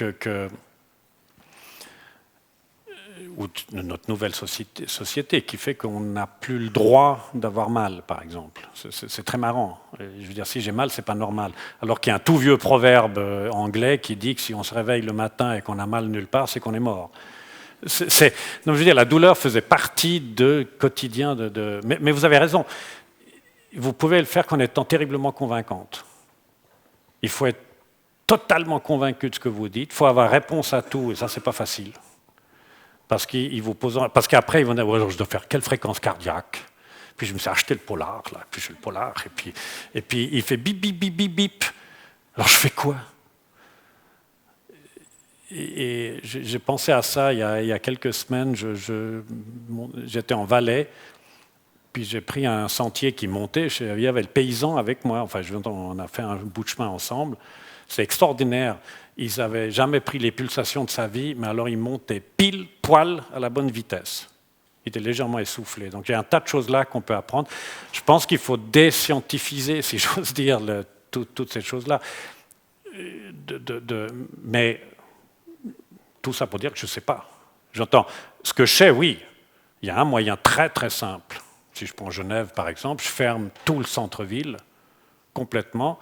Je fais tous les arrêts des bus, minimum 1 km entre chaque arrêt. Là, je fais marcher tout le monde. Je ne survivrai pas comme politicien, mais j'aurais fait marcher quelques... Non, mais vous voyez ce que je veux dire? Parce qu'en fait, c'est ce qu'on faisait. Vous aviez lu ce machin-là? Moi, là, je m'égare. Hein. Enfin, vous m'arrêtez quand je... Mais je trouvais, pour les 50 ans du Salon de l'Auto à Genève, il y avait les gens qui témoignaient quand ils avaient acheté leur voiture, enfin, ou papa avait acheté sa voiture, et ils disaient tous, ah, mais on l'utilisait le dimanche. La voiture, c'est ce qu'on sortait le dimanche pour faire le conducteur du dimanche. Mais on marchait sinon. Il faut aussi... Alors, Genève est une ville qui, quelque part, est presque idéale pour faire marcher les gens parce qu'il y a une circulation qui est tellement enquiquinante, pour ne pas utiliser un terme plus français, qu'on va réellement plus vite en marchant ou en pédalant. Ceci étant, les pistes cyclables à Genève, c'est une catastrophe. C'est le seul endroit où je ne pédale pas, c'est les pistes cyclables, parce que c'est les plus dangereux. Mais vous savez ce qu'on arrive à dire? Alors, ce qu'il ne faut pas faire, par exemple, c'est le préposé à la circulation avec qui j'en discutais. On me disait, ah non, mais il ne faut pas faire des pistes cyclables en site propre. Puis je dis, pardon? Ah oui, oui, parce que quand le cycliste quitte le site propre, c'est là qu'il y a des accidents. Mais je dis, il faut être taré. Donc je ne dois pas en faire parce que c'est dangereux quand je n'en ai plus. Mais l'idée d'en faire partout, non. Mais c'est clair que ce n'est pas populaire parce que ça veut dire que le conducteur de voiture ne peut pas y aller. Non, mais quelque part, on va devoir y arriver. C'est-à-dire qu'il faut probablement être coercitif. Il y a une étude très jolie au Suède qui s'appelle l'étude STOP, qui visait à faire maigrir les écoliers. Et c'est très joli ce qu'ils ont fait parce qu'ils ont mélangé le coercitif et comment s'appelle, la motivation. C'est-à-dire, le coercitif, ça a été que interdiction de prendre les jeux électroniques à l'école. Interdiction de rentrer des coca ou autres sodas à l'école. Interdiction de rester en classe pendant la récré. C'est des trucs tout bêtes. Hein. Et puis, les profs sont obligés de descendre à la récré, à la cour de récréation pour faire jouer les gamins. Et puis après, par ça, on les fait manger correctement.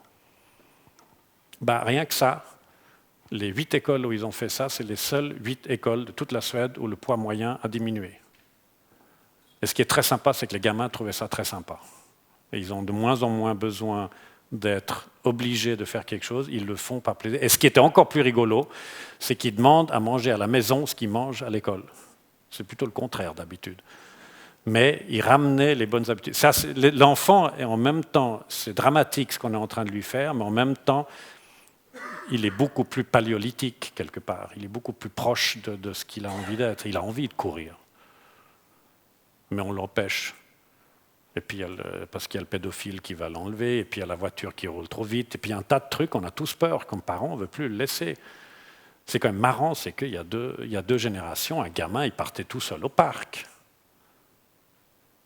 Mais je ne suis pas en train de dire qu'il faut le faire. Je dis seulement que c'est ça, les choses qui ont changé.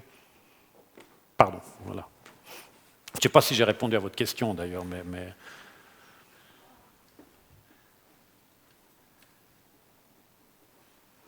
Est-ce que quelqu'un aimerait encore prendre la parole? Une question. Bonsoir. Je voudrais savoir si un individu stressé dépense plus. Merci beaucoup. Est-ce qu'un individu stressé dépense plus de calories qu'un individu détendu? S'il s'agite dans tous les sens, probablement oui. Mais c'est une bonne question. Jamais... Mais pas nécessairement. Parce que, alors, il ne dépense pas plus à cause du stress en tant que tel, qui au fond, le mauvais côté du stress, c'est l'adrénaline, qui au fond inonde le corps. Ils sont tendus. Mais disons, ce n'est en tout cas pas mesurable. Je pense que probablement que si vous êtes très tendu, si je mesure dans une chambre calorimétrique et tout ça, combien de calories vous allez dépenser, probablement il dépense un peu plus, mais ce n'est pas significatif. Je veux dire, ce n'est pas quelque chose qui est... Le stress, en fait, on parle beaucoup du stress comme étant mauvais. Le stress est surtout un extraordinaire inducteur de mauvais modes de vie. Parce que vous fumez plus, vous bougez généralement moins et vous mangez n'importe quoi. C'est souvent ça. Mais c'est très marrant à voir. Par exemple, on avait filmé à l'époque où on était intéressé par les obèses et tout ça. Si vous regardez un bureaucrate obèse, c'est extraordinaire comment il arrive à ne pas se lever de sa chaise.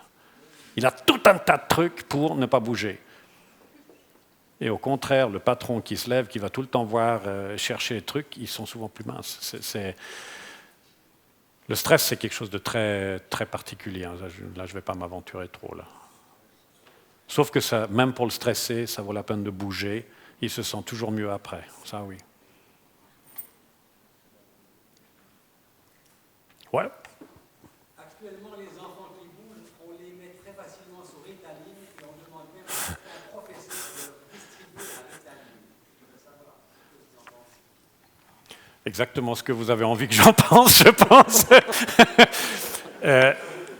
Non, mais je disais à M. Le Platnier tout à l'heure, ce qui caractérise le Suédois, c'est que c'est quelqu'un qui remet en question tout le temps. Et je déteste quand on arrive dans une situation où tout d'un coup, il n'y a plus que des enfants hyperactifs.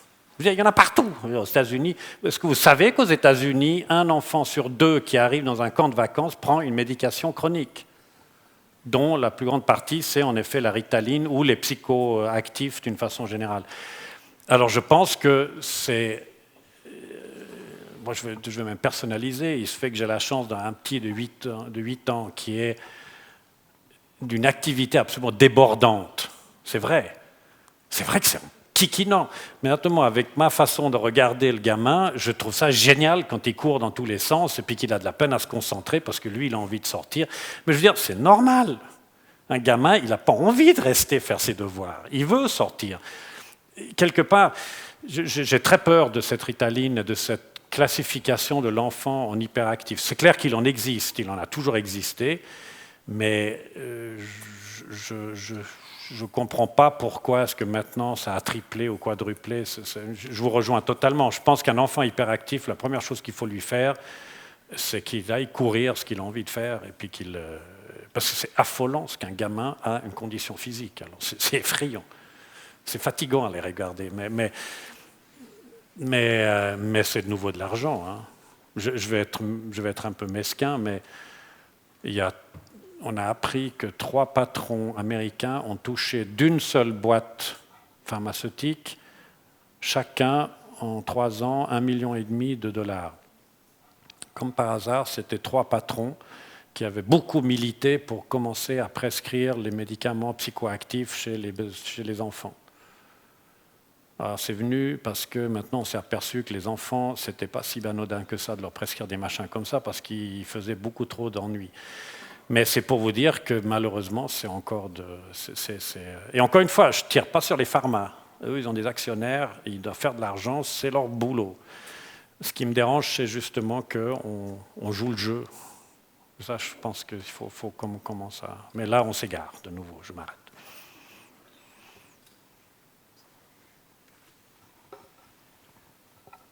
Mais laisse-le courir.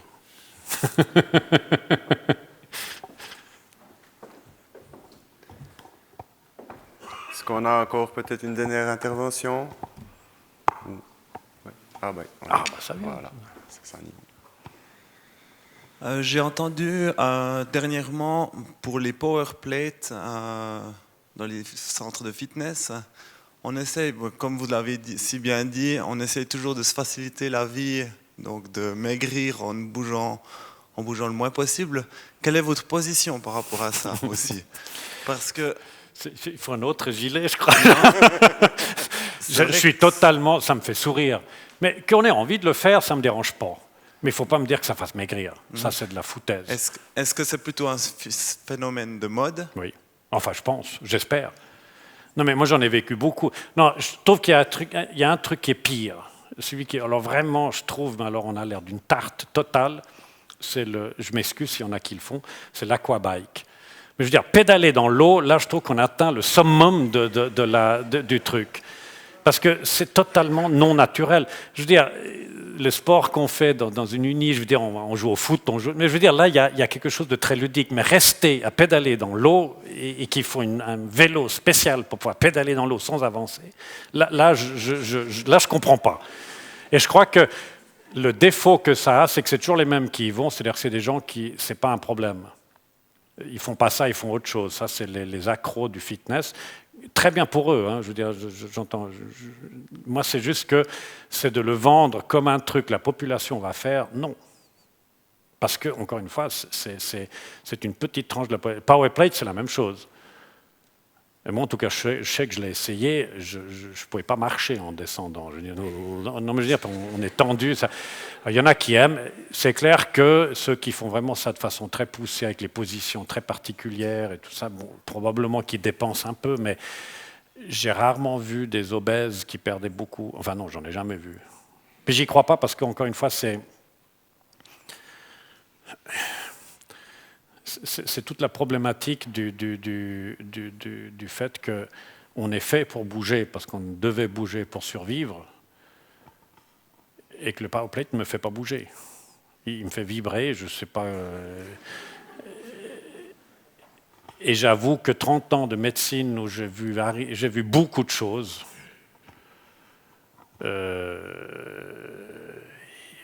on a toujours sous-estimé l'effet possiblement délétère de ce qu'on fait. Toujours. On introduit des trucs, puis on s'aperçoit toujours après coup qu'au fond, on n'aurait peut-être pas dû. Et le power plate, c'est tellement totalement absent dans la nature d'avoir une vibration comme ça que je ne suis pas du tout convaincu que ça soit totalement sans danger à long terme, si on faisait que ça. Mais il ne faut pas me citer trop, là. Non. Vous me lancez sur des sujets dangereux. Là.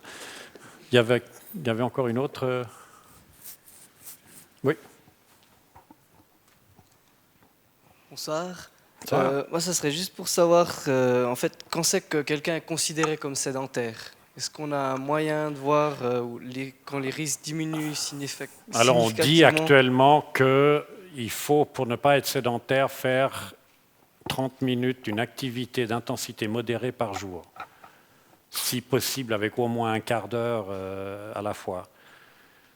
C'est ce qu'on a retenu. Donc ça veut dire que si vous marchez pour aller au boulot puis que ça prend 20 minutes le matin et 20 minutes le soir, vous n'êtes pas sédentaire. Et pour avoir un effet véritablement mesurable et pour se mettre un peu, si j'ose dire, du bon côté, il faut arriver à 45 minutes par jour. Mais ça couvre tout. Hein. C'est marcher dans les escaliers, c'est marcher pour aller faire ses courses, c'est un tas de choses. Donc avec les patients, avec les gens, moi j'essaye toujours de leur donner des idées, parce qu'en fait au début c'est un truc qu'on doit tout le temps faire tourner dans la tête. Comment est-ce que je pourrais faire ça sans prendre la voiture, sans prendre...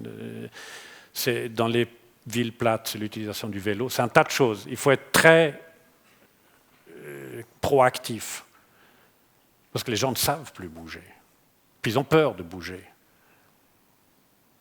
Puis il faut dire qu'il y a un tas de choses qui... Prenez le ménisque. Se déchirer le ménisque, ça arrive assez fréquemment. Alors ce qu'on vous prescrit, c'est le repos. Alors qu'en fait, tout montre que dès que ça commence à faire moins mal, ce que le ménisque a besoin, c'est de fonctionner. C'est toujours comme ça. Donc on doit plutôt marcher. On ne doit pas courir, ça c'est un autre problème. La course à pied n'est pas une activité de base d'un être humain. D'ailleurs, le premier qui a fait le marathon, il en est mort. Hein. Non, mais je dis ça dans le bon sens. On n'est pas fait pour courir, parce que ce n'était pas une façon de se déplacer courante, parce qu'on ne peut pas courir généralement très longtemps. On marche vite. Et le ménisque, il récupère. La hernie discale, probablement les 3/4 des hernies discales récupèrent tout seul, simplement en ne restant pas à ne rien faire. Ne rien faire, ça c'est... Je ne parle pas si vous avez cassé les 2 jambes ou des trucs comme ça. Je parle des trucs de tous les jours. Ne rien faire, ça c'est sûr, c'est toujours délétère. Toujours. On ne supporte pas de rester à ne rien faire. C'est très mauvais.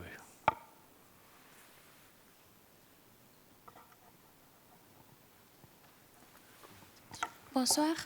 En fait, j'aimerais savoir le pourquoi il existe des gens qui ont une activité physique active, je veux dire qui font du sport, qui sont en mouvement, et puis qui sont en surpoids. Et pourquoi au moment qu'ils s'arrêtent cette activité, ils maigrissent? Ils ne sont pas nombreux, hein. Mais oui, ça, je connais. Non, je peux imaginer. Non, mais il y a plein de choses. Hein.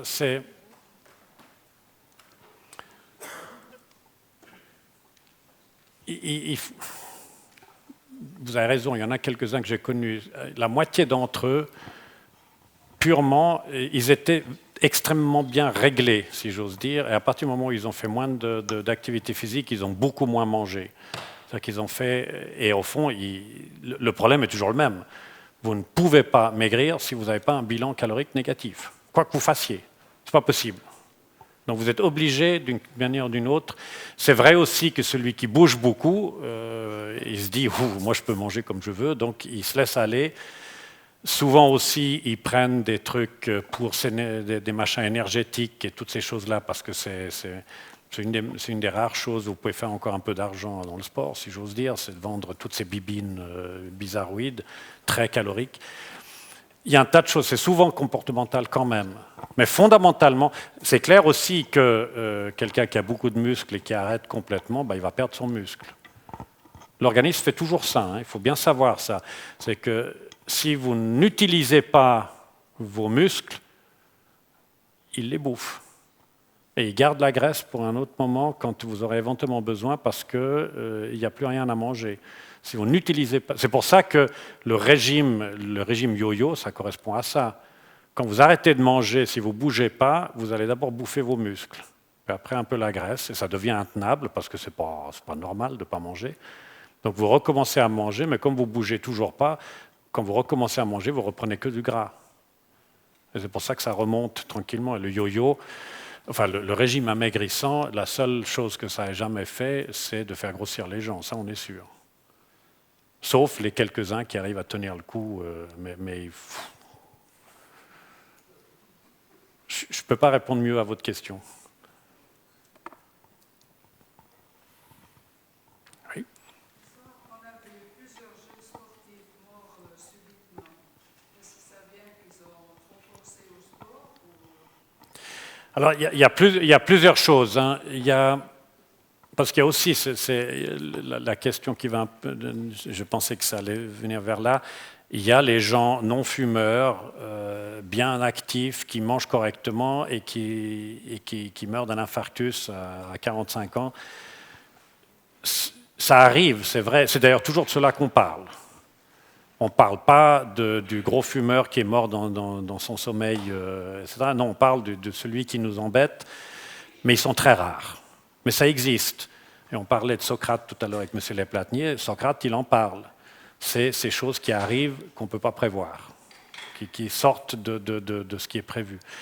Maintenant, les jeunes sportifs qui meurent, il y a un certain nombre de maladies cardiaques qui peuvent contre-indiquer un effort très intense. Parce qu'encore, il faut bien se rappeler, le sportif de haut niveau, il est à part. Hein.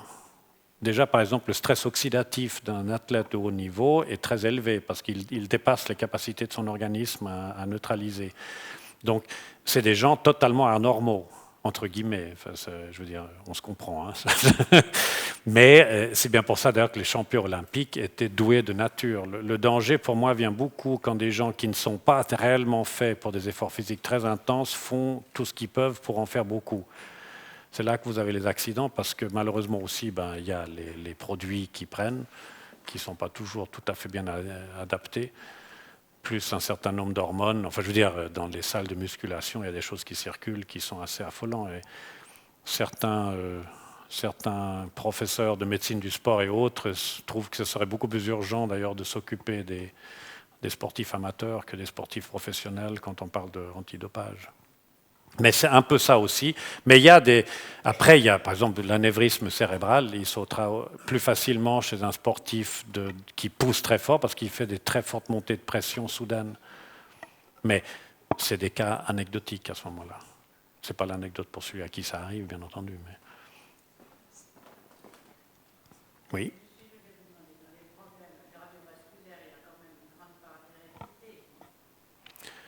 Ça, c'est une bonne question. Pour ceux qui n'ont peut-être pas entendu, Madame pose la question de l'hérédité des maladies cardiovasculaires. En fait, ce que vous héritez, c'est l'obligation d'avoir un mode de vie correct.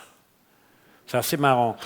En fait, la première étude, qui est suisse d'ailleurs, qui s'appelait Génocard, si je me rappelle bien, ils avaient identifié en Suisse, je crois, 140 familles dont au moins 3 membres avaient eu un infarctus avant l'âge de 50 ans. On s'est dit comme ça, on a des familles qui font des infarctus. C'est génétique. Et ce qu'ils ont trouvé, c'était quoi? C'est qu'il y avait 80% de fumeurs, qui avaient presque des sédentaires, et ainsi de suite. Et au fond, ils se sont intéressés, c'était qui ceux dans ces familles-là qui ne faisaient pas d'infarctus? Et comme par hasard, c'est ceux qui avaient le mode de vie correct. C'est-à-dire que, c'est ce que je disais un peu rapidement, on n'est pas égaux devant le mode de vie. Et il y a des familles, c'est au fond les familles paléolithiques, comme on dit, qui ont besoin du mode de vie pour ne pas avoir des problèmes. Alors ça peut paraître un peu enquiquinant, mais d'un autre côté, ce sont les familles qui vont vivre très vieux s'ils ont le mode de vie correct, parce que justement, ça marche bien chez eux. Mais en fait, l'hérédité de maladies cardiovasculaires au sens vraiment pur et dur, j'ai un chromosome identifiable qui me fait avoir un infarctus, alors que, quel que soit le mode de vie que j'ai, ça c'est très très rare, en fin de compte. On essaie toujours de trouver. On n'a pas envie de bouger. Et je ne dis pas ça pour vous maintenant, mais je veux dire, c'est quand je discute avec mes confrères, c'est toujours ça. Il faut absolument trouver quelque chose qui ne soit pas enquiquinant à expliquer aux patients. C'est beaucoup plus sympa de vous dire que c'est votre père et votre mère qui sont responsables de votre infarctus, mon vieux. C'est vachement facile, c'est pratique. Je ne l'embête pas. Ce n'est pas de sa faute, le pauvre homme. Vous voyez ce que je veux dire? Je suis un peu ironique, mais Mais en fait, c'est beaucoup moins que ce qu'on pense. Pour le moment, on a identifié très peu de choses, réellement. Et en fait, ils ont changé l'étude Génocard pour plutôt identifier le génome paléolithique. C'est à quoi ça correspond. Mais votre question est très juste, hein. C'est parce qu'on en parlait tout le temps. On en parle moins maintenant.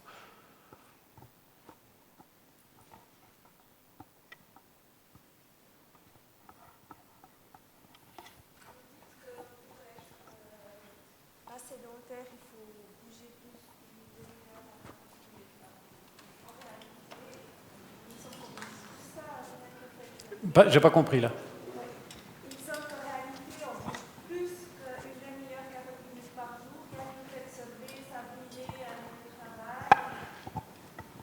Vous avez raison, c'est-à-dire qu'on passe 8 heures par jour à être en dehors de son lit. Mais si vous voulez, vous avez raison, c'est 30 à 45 minutes d'activité qui ne sont pas juste circuler dans son appart en fait, c'est une activité qui déclenche un léger essoufflement. C'est ça qu'on doit arriver. Au fond, si vous êtes en train de marcher, que vous parlez au téléphone et que votre correspondant vous dit « mais qu'est-ce qui t'arrive, t'es essoufflé », c'est que vous êtes en train de marcher à la bonne vitesse. Et c'est ce que vous ne faites généralement pas quand vous êtes à la maison ou au bureau, des trucs comme ça.